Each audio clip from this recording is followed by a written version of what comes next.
Ladies and gents, Peacekeeper here. What I'm going to do today is make up a short video of how I put together my device, the crevice sucking device that goes onto your yabby pump. The reason I'm doing this is to give you guys a bit of a demo of the parts and other processes and the tools that you'll need to do it, and also just to tell you that there's a little bit in it, and the asking price of $95 that I'm asking for it is reasonable, given all the parts that you've got to buy, particularly if you're just going to make one yourself. You can't just go and buy ones and twos of things. You've got to buy sheets of material. So we'll go on. So what do you need first up? Okay, PVC kit. So you need 40mm PVC tubing, which you can see there, and I cut those into a 200mm length using the drop saw over there. No dramas with that. Okay, the other PVC part, so this connector, it's a 40mm male connector that just happens to be 38mm ID on the inside, which is perfect for the valve seat material that I use, which is a little bit over 38mm. Try that again. Which is a little bit over 38mm. Which is perfect for the interference fit that I need, that goes into there after I've machined it up. Okay, yep, the cowl top, okay, that goes onto the top of that. Those I just buy them at the plumbing supplies. As you can see, that goes on the end there, and that acts as the classifying device. Prevents the larger material going through here and getting clagged up in the valves. The next part of the flap valve, okay, a little bit of brass hinge. You can buy those individually. I buy them like piano hinge, lid hinge strips, and just cut them up. And brass is the better material. Tried stainless steel, it's too tough. It tends to grip onto the rocks and things that go through it and causes jams, so yeah, avoid staino. This material here is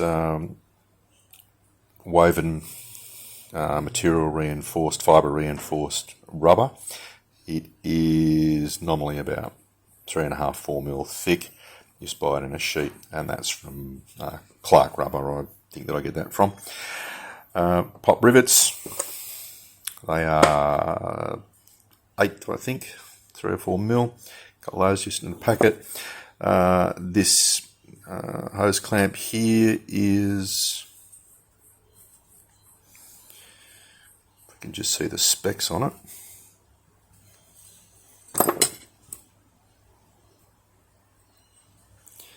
Nominally 33 to 57mm. And as you can see, that goes on there. And that diameter is this diameter here.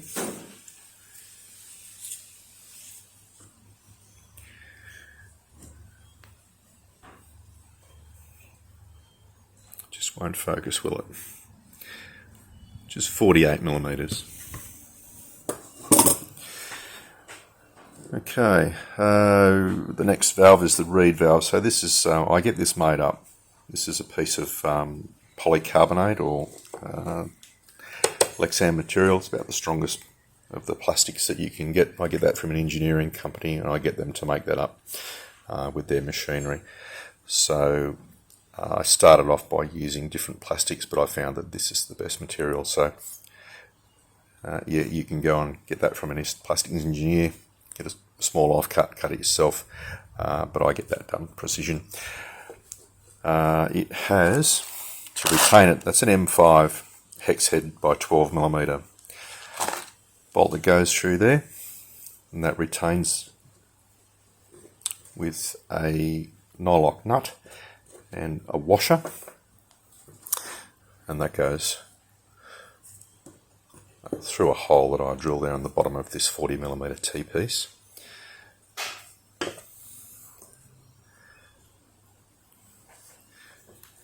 And then that sits up inside there. fastening through that hole there. As a matter of detail, that screw there, the hole that it goes through, I do cut a thread into it. It seems to give it more grip and prevent this from moving left to right when it's sitting in the bore. And also, as you'll see, there's a little bit of scuffing on the bottom of that there. So I use a little burr on the Dremel and scuff that up so it bites into the seat in the base of this area in here. And I find that also, that little bit of bite there, that key, ensures that it locates without moving around when it's in operation, because there's a fair bit of force in there as well. Okay, so this section here, the main body of the device, is made up of two sections, one of these. So that's a 50 to 40 millimeter connector. Again, just the low pressure PVC material. And I join these two pieces together with a section of this here. So the same old 40 millimeter tubing. That union there is about 58 millimeters from memory, and I just join that with normal PVC glue. You don't need the high strength stuff, but again, just make sure it's clean. And I part those off with the drop saw down there. Just make them up in a run. Okay. The valve seat itself. So as I said, this is 38 millimeter aluminium tube. It's high quality stuff. It's not necessary to have it high quality, I suppose. However, that's what it is, and it's a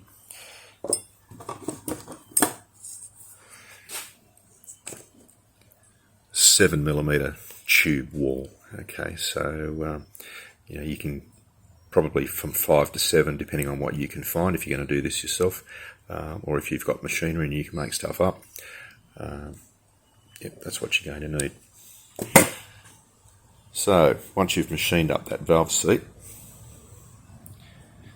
that's the actual rubber part of the valve. It's going to sit on it and seal it, which is 32 millimeters in diameter. Okay,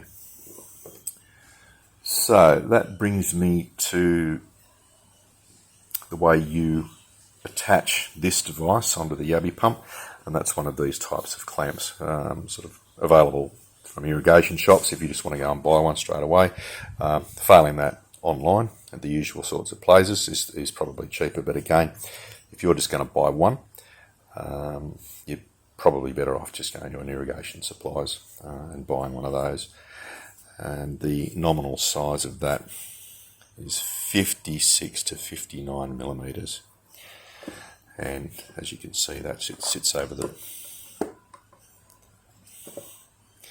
top of that there, clamping it in place. The last bit on before I move on to the tools that we need. So in the tops of these,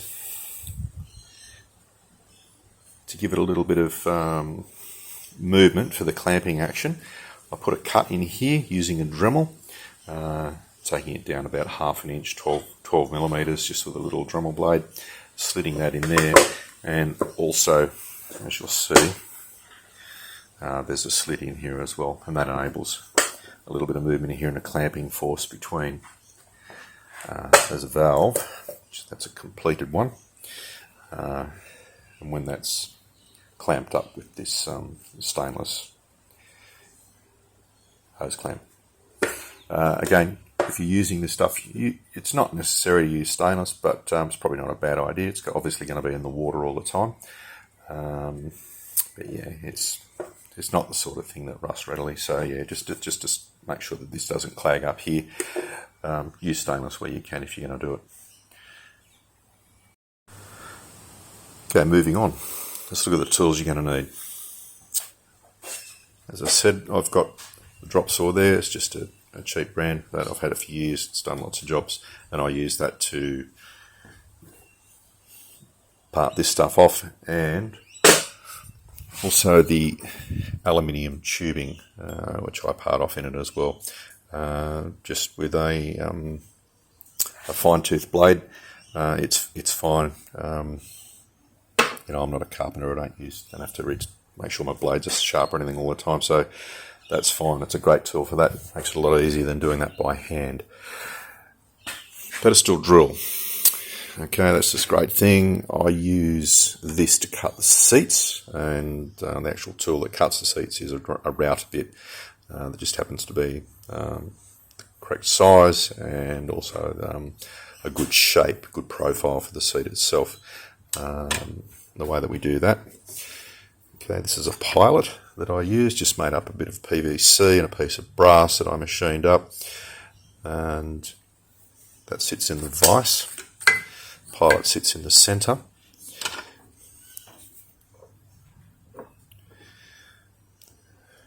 Material sits on there. We tighten the vise up, and the bit is going to come down there and machine out. And I do both faces on there, and they come out ready to go. What else do we use? Okay, verniers, don't really need those. Just I sort of know all the measurements now anyway, but I just check things as I go. Pair of tin snips. As I said, I use long sections of brass hinge, and I just cut them up with the tin snips. Just trim them up. File. So just generally when I'm making these up, I just make sure there's no sharp edges on them. So you guys, if you buy them, you're not going to cut yourself on this sort of stuff. That's a bit nasty. Stainless gets a bit jagged. So that's what I do there. The little Dremel. So I use the Dremel with this little burr on the, it's not really a burr, a little sanding wheel on the end of it, and I use that to scuff up that area there to give a bite into the body of the device. Okay, and this is the little cutting disc that I use for the Dremel, and I use that to make that cut there, and also the cut in the top there. Again, you can use a hacksaw if you don't have a Dremel. Pop rivet, gun, using that to mate up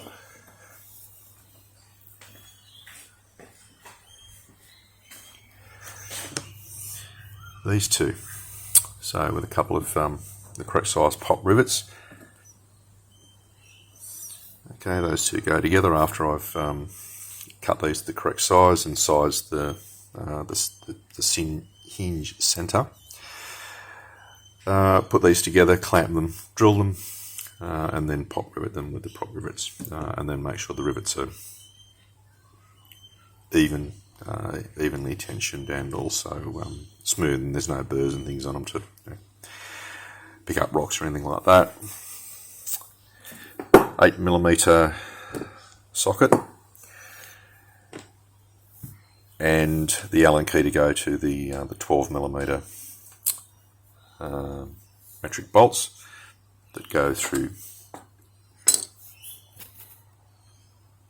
the centre of the reed valve and attach it to the body. As I was saying, I cut a thread into here,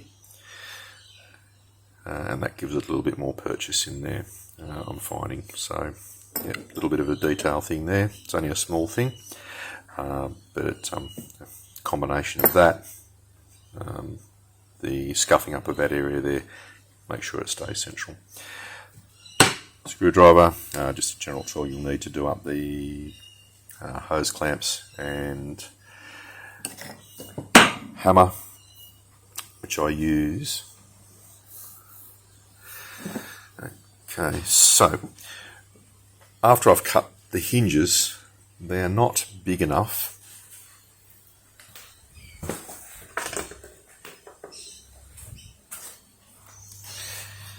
the central hole in the hinge isn't big enough for this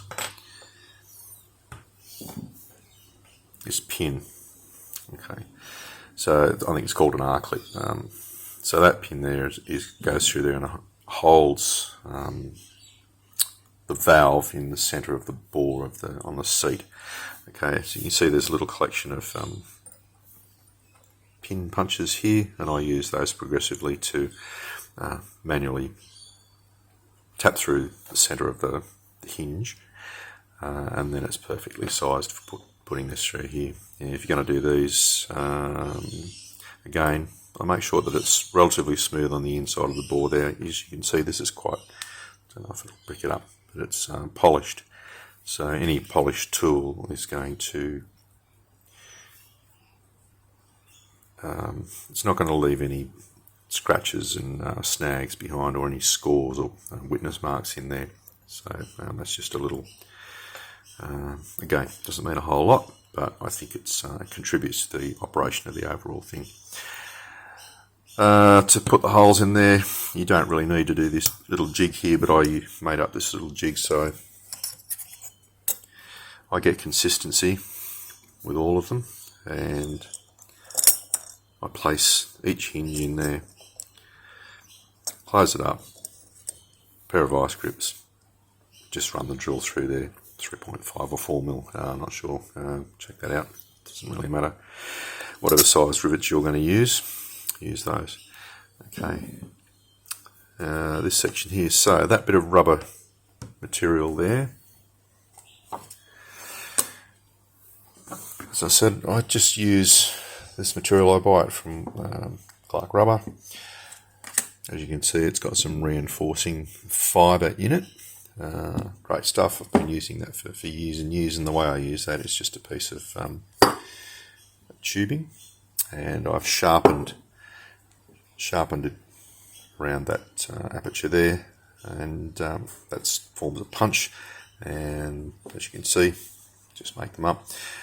And the way I do that is I just use the vise. So you could punch them out with your hammer if you wanted to. However, I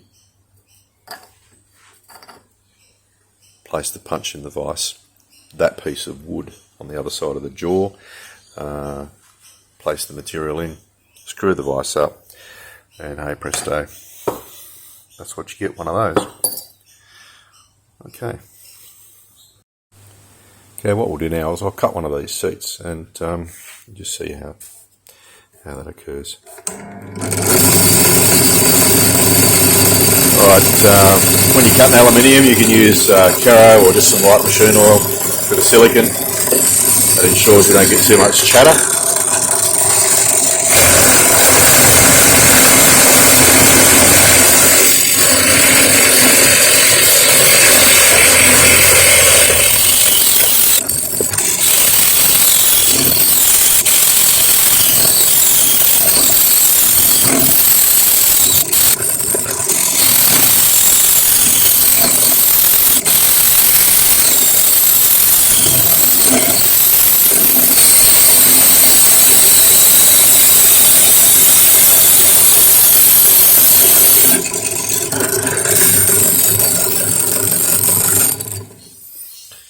Okay, and that's that part of the seat cut.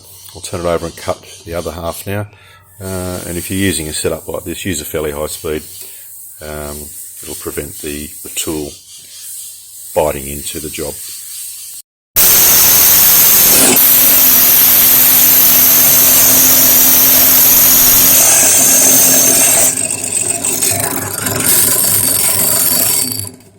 And there we go, nice and machined up. Okay, it's not necessary to have it clean and tidy on both sides, but I just don't like anything leaving my workshop looking like rubbish. So there we go, ready to go. It's going to be a bit warm, and any little burrs on the edge I'll just clean off with a file a bit later. So next I'll show you how we're going to go from these raw materials here to this thing here, the completed flap valve. Alright, as I showed you earlier on, we need this 40mm connector, and here's the piece of seat that I machined up, you just saw, and there's a completed little valve itself that's all joined together, and that's made up of the disc of rubber material, section of hinge, the R clip, of course, the 3mm R clip.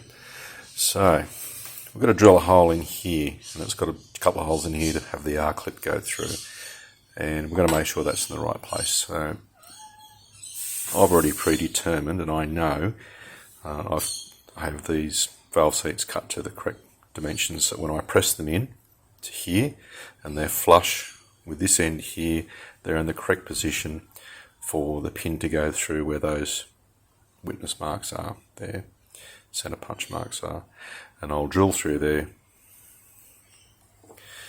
I'll drill through that point there and that point there. That pin will then go through there, and the hinge there will that'll act as the axis for the hinge. Okay, so getting back onto the drill press over there, I get probably a 2mm drill, use that as a pilot, and I drill that hole there and that hole there first. As you can see there, I couldn't show you the operation because I don't have 3 pairs of hands. So basically that's a 3.5mm drill, as you can see, and that's in the correct location and orientation. The way to determine that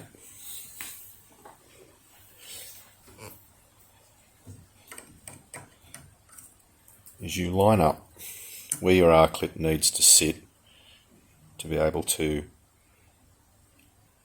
sit in position, hold itself there with the spring loading, but also be in such a position where it's able to allow the little valve to swing. So I think that's probably self-explanatory there for you guys to do that. As I said, start with a pilot. If you try and do it with a 3mm drill straight away, if you're not used to doing it, you will bugger it up, and those bits of plastic are expensive. So yeah, just do it with a little pilot first, and then do each hole from either side. Don't try and go all the way through. Start it on a bit of a more obtuse angle than the acute angle that it's on, and then just gently push the drill through and elongate the holes as they need to be. What we'll go on with now is we'll press the valve seat into the body of the valve itself. I'll just do that by pushing it together in the vise. Okay, got that set up there now, and we'll just push them together. No need to have a fancy press or anything like that, and you could use a hammer, I suppose, with some sort of punch, but this is far less severe on your bits and pieces on the parts. And that's done.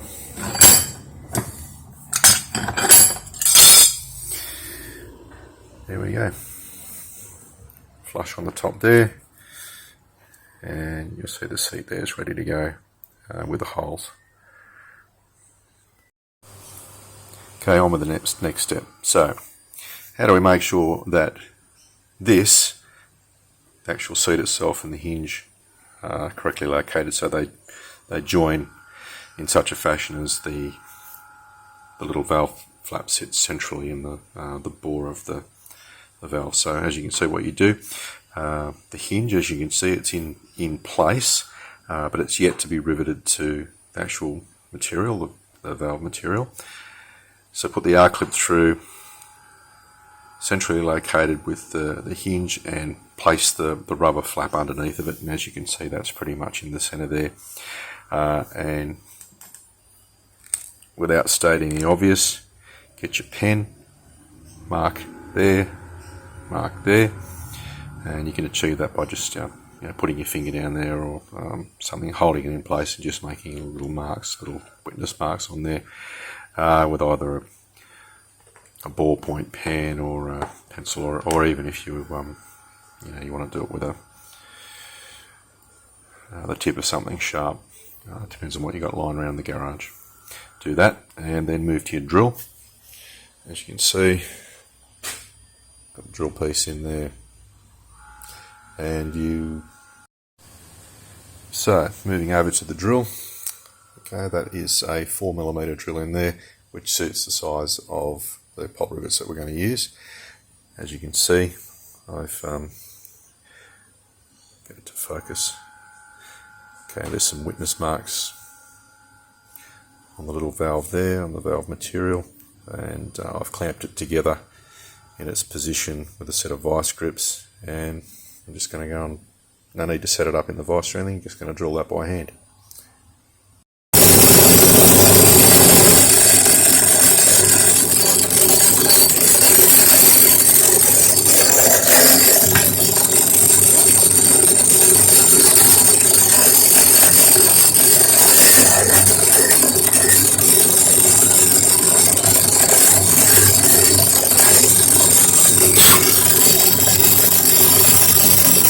Yeah, done. Okay, let's join these two together now. So you've got your little brass hinge there and the rubber valve material, and we've already got the pop rivets in there. So as you'll see, there's no need to put a washer on them or anything. They're already wide enough to be retained. The material's not that soft, the rubber. Okay, the diameter of those there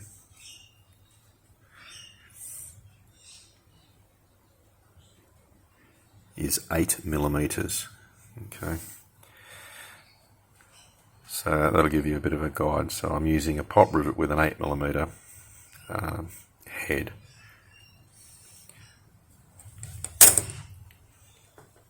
So the orientation, so the valve hinge, okay, off to the outer side of where the material and the hinge is going to mate up. Place these two together.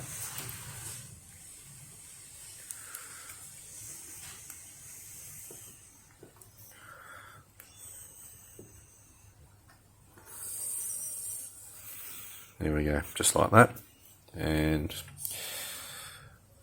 I'll now just rivet them together. Again, when you're using the pop rivet gun, just be gentle with it and watch what you're doing. You know, they don't have to be super tight, and if you over tighten it will squash the material and pull the rivet head through. So yeah, you'll see what I mean when we come back after I've done that. Okay, riveted together, and you'll note that the shanks on those rivets, they haven't broken off, and that's obviously because you don't put a lot of tension on them. If you can just get that to focus, you'll be able to see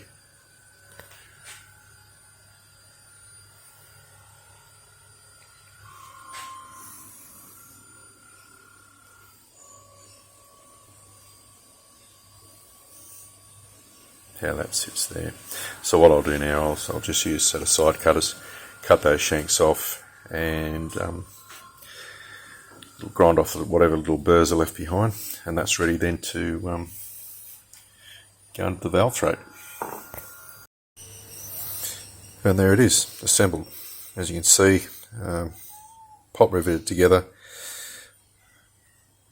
valve seats in position, the valve little flap itself, it's sitting on its hinge. As you can see, that's just pushed through that R pin and the other side of it, and that's the actual face that does the sealing. So if you need to adjust this thing here, okay, it's meant to be relatively loose. If it's too tight, things will get caught in there. I learned that through trial and error. So it's got to be, so it's got a bit of movement in it. So if you need to adjust that there to get it in the correct location, correct orientation, so the valve is sits flat on the valve face, on the seat, seat. Here's one I've got here. So in order to adjust this here, you can just put it in the vise and then just use a pin punch. Okay, and then just tap that lightly. And just move that, a millimetre or so. It's brass, it's fairly soft, and if you just be gentle with it, you can adjust it, to the position it's in. Often when I assemble these, I trial and error each one and make sure that they're in the correct position. And sometimes I have to make a little adjustment, a millimetre or so, but yeah, just so you get that sealing correctly. Okay, what we'll move on with now is the assembly of the main body of the device with the reed valve. So you want to know the dimensions of that. So as you may, there we go, the reed valve. It is 110, almost 110 millimeters in length. The width of it, 36 millimeters. The thickness,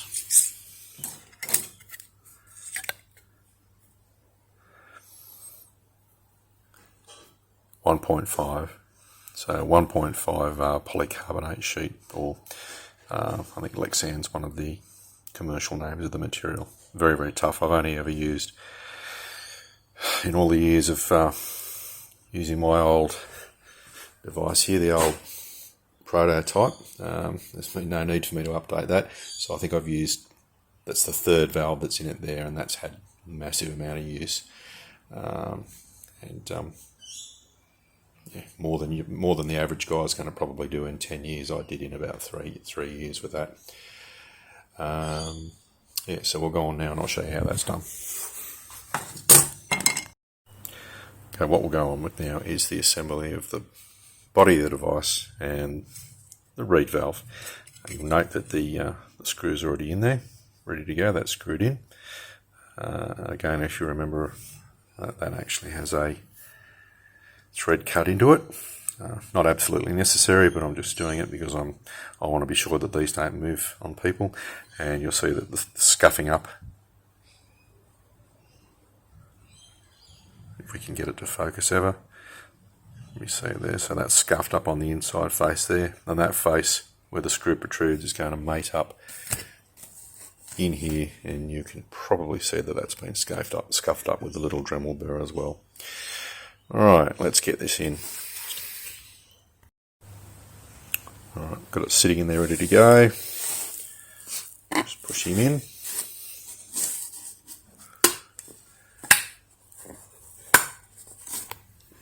Okay, you can see that that's pushed into the hole just with your thumb.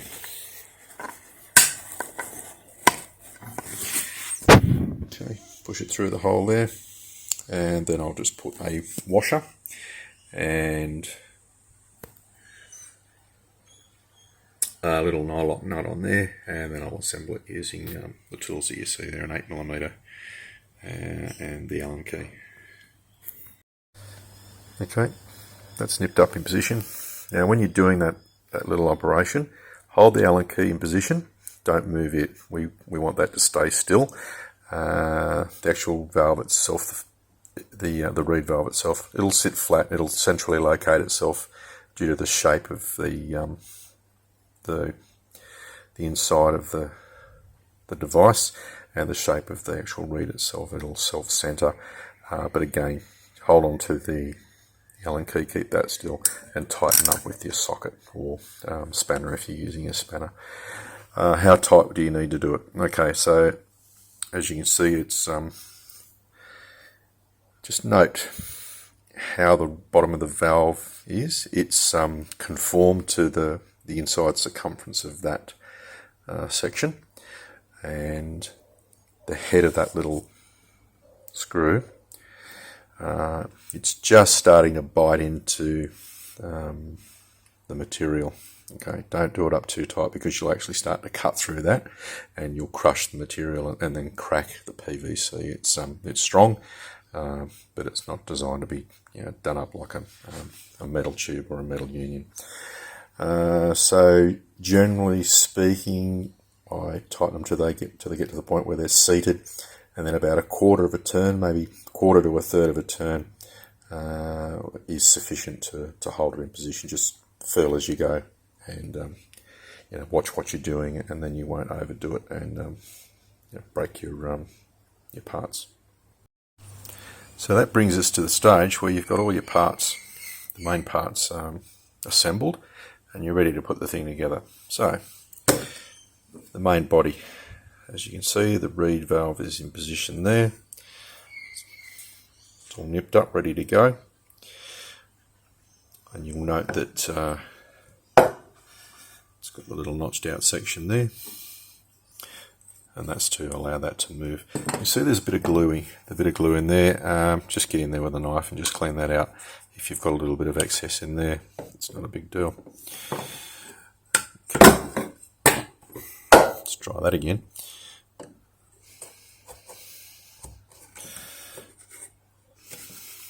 So there. You can, if you want to, just use one of the cheaper hose clamps, but I think that this is a better option. Spend a few more bucks on one of those. It's a one-off. Get it in stainless. It's going to last forever, and it provides a larger area to put force, or put a clamping force on the plastic material under the barrel of your yabby pump, and it's probably just a better option. That it's going to be more stable and not cause any cracks if you're using a thin area for it to clamp on. There's a little bit of this type of force, backwards and forwards force on there, but if you use this long one here, that's the wider banded clamp. That's your better option, so I'd recommend that.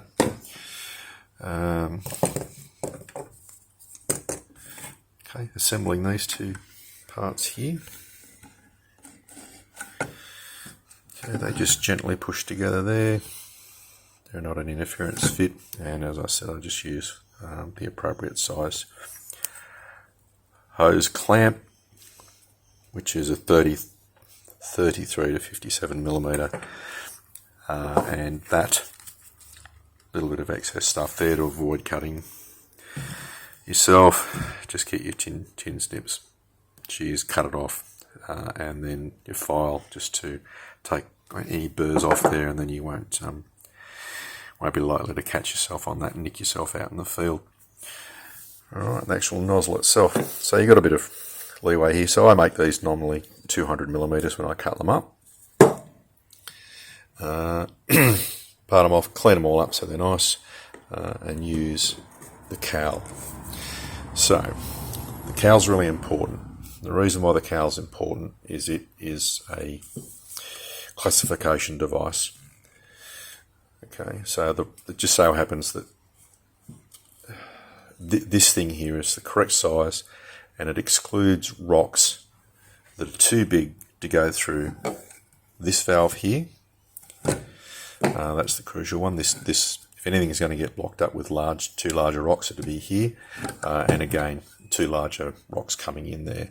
I find that the types of rocks that, without using this device here, the actual cowl, the types of rocks that are going to clag this up are flat ones. They tend to sort of, like something the size of a 20-cent piece. They tend to sort of go in there and stack together, depending on what areas you're working in, and it'll clag it up, and it just doesn't operate. So you need that. These being PVC plastic, they're just designed to stop creatures getting down in ventilation pipes. They're pretty strong, but you'll probably, if you're in a very rocky area, if you're on some bedrock and you're getting into it, you're probably going to go through one of these a day, I would imagine. Depending on how gentle you are with it. So as you develop your technique, you can probably can preserve these. But again, they're only a couple of bucks each, and I always have a handful of them in my kit. So and you need them. So they generally wear here and crack on this point here. You could probably make one up in steel or aluminium, would be a better thing. But as far as for yourself, if you've got the access to the machinery to do that and you've got the skills to do it, knock yourself out. It's probably not a bad idea. But the average person doesn't have access to that sort of facility. So just go and buy these, and that'll see you through. It's just not economical otherwise. Okay, they just fit together there.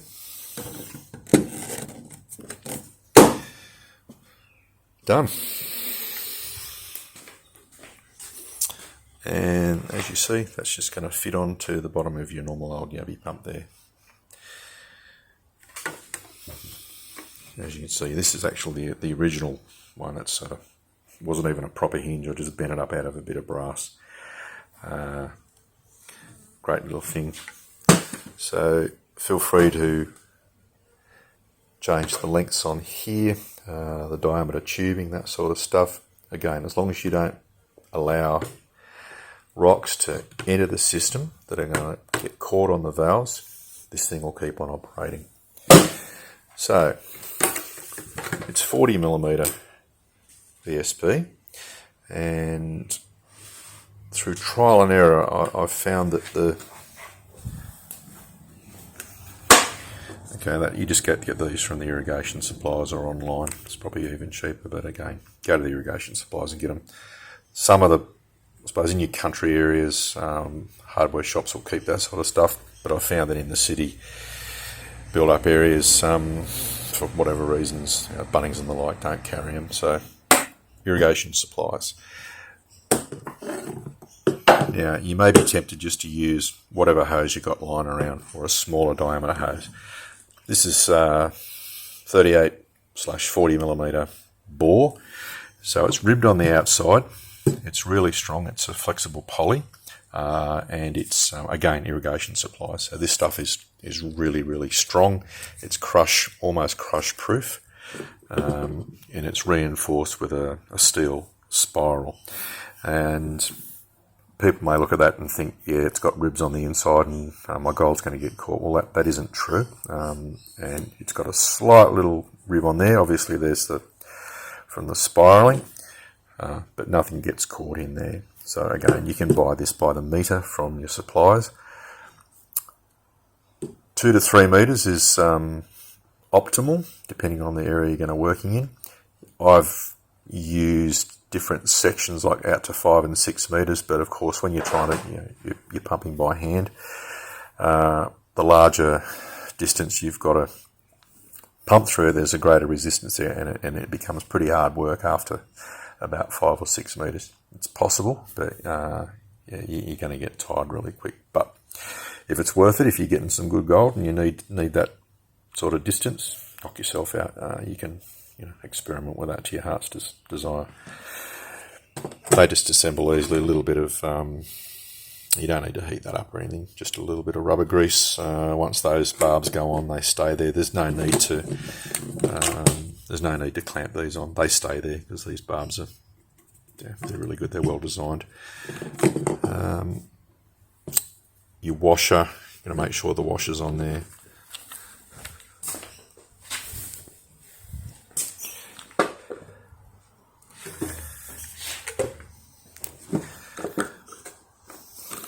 It just screws onto there, and then your tubing is going to go to another one of these, and that's going to screw onto another one of these types of fittings. There's various styles, elbows, that sort of stuff, and that's going to go into your bucket, probably a 20-litre bucket, but yeah, old paint buckets, buckets from Bunnings or whatever. If you've got that stuff lying around, that's the most economical thing to do.